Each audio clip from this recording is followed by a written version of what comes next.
What's up mga kuys, may buntag no. Natarong sa ato ang garage, sa ato ang crib. So in this video ato ipakita no ato ang mga additional na outdoor or camping equipments. Ano siya ato ang recently purchased. So ako ning i-videohan, explain na to kasi tagsa nila ka mga functionalities. So recently guys, I received a voucher from kuan sa Sige na akong palit og kuan mga camping equipments or outdoor equipments na ka-receive tag voucher, so I need to purchase $150 to get a $50 voucher. So nakanindot guys, if namo diri sa Australia, ako nabantayan diri sa Australia is mohatag sila og voucher, and then the voucher pwede nimong i-use or they can use your voucher sa mga katong intended mga sale products. Kay di ba sa uban nga stores, if nag-sale sila or ang imong voucher dili pwede i-use sa mga naka-sale na mga items. So ang nakalindot diri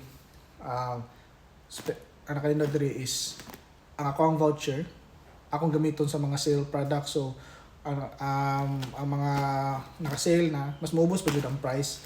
Let's say for example katong nakikipalit nga kuan nga, let's say for example is this one.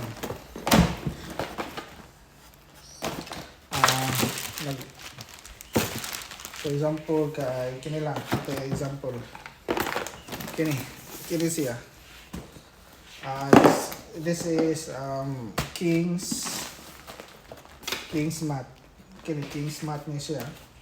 So ang original price niya is $35 each, more or less $35 each, and then giselin la is into buy one take one is $35. So ay nakasave na kog $35 kay buy one take one man, and then ako ang voucher is it cost me $50 na voucher, so I need to purchase more. So nagpalit na sad ko lights na atay suga diri.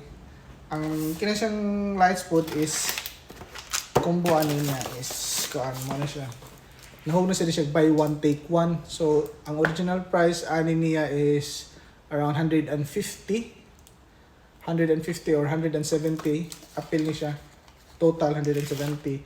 So ako nabayaran niya is sa usa ka pair is 70 na lang, 70. So but I need two sets. So nagpalit ni 2 sets. So ako nabayaran is mga 144 lang ni siya, upat na ka item. Sa kanila siya 144 plus kani 35. So mga 100, more or less 170 plus voucher na ko nga 50. So ida ko kay kung save pila na lang 100, more or less 110, 120 siguro may nana. And then kung imo aning sa original price regular price moabot na siya mga almost 5 kuan. This one 150, 300, mga more or less 450 450 to 500 ang original price nga. Nabayaran lang nato siya og pila 120. Save kayo guys. Cheers.